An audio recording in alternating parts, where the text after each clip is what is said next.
السلام عليكم ورحمة الله تعالى وبركاته. الزول في الله وإن شاء الله تكونوا بخير. اليوم بإذن الله راح نحكي واحد القصة صارت لي أنا وانا كنت فواياجي بزاف، طالع هابط في الطريق وفي لي زايروبور، وفي حاله نلقى ديما ساعات جدارمي ولا عسكري ولا بوليسي كيما المره دي واحد من لابوليس يحكي لي قصته، يحكي لي يعني ساعات يقول لي هاي واش صرات لنا، هاي المشكله اللي صرات لازم تحكي عليها. والنهار هذاك نشفع عليها في واحد الخمسه ستة ولا 7 سنين نسيت.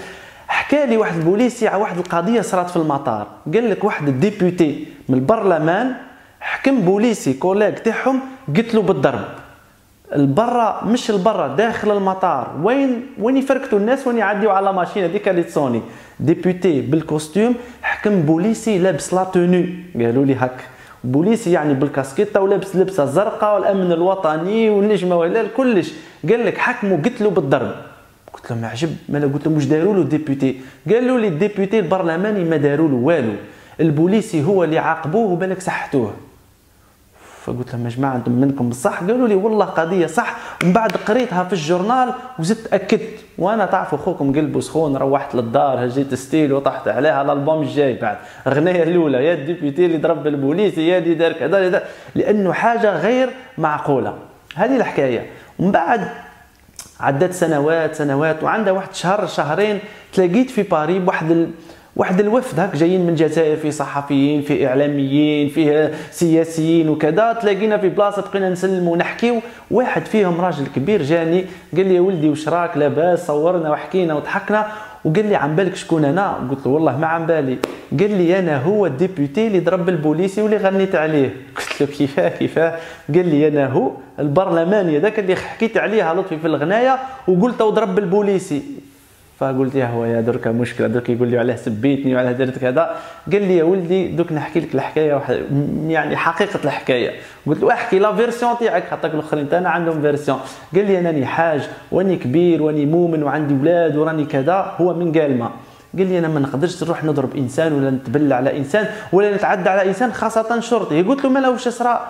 قال لي ها واش صرا؟ قال لي انا دخلت المطار وكنت مقلق والناس الكل مقلقين، نهار هذاك روطار كبير في الطياره. قال لي والبوليسي جا في نص القعده وقف بحدايا وهدر لي هضره مش ملاحه.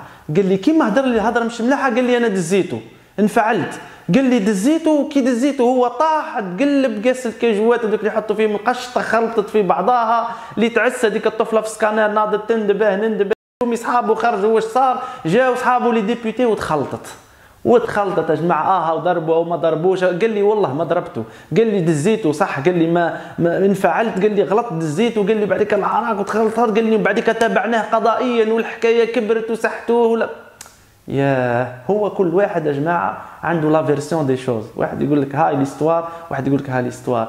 مي حنا كنا نخرجوا من برا ونحبوا نشوفوا واش صرا. حنشوفوا باللي الشرطي هذاك يا جماعه من 7 تاع الصباح وهو في المطار للعشيه، ويعدي عليه كل فول فيه 200 ولا 300 واحد، وهو واقف هات اسمك، حط السبته ناحيتيك، اعمل عمر الورقه، ارجع زيد يجيه الاخر سبته، اعمل رجع اسمك خاطي فركت نحي الباجاج هاي صونات عاود 200 300 واحد يا جماعه في الساعه، يزيد يجي فول يزيد يجي فول من الصباح للعشيه وهو واقف او عبد.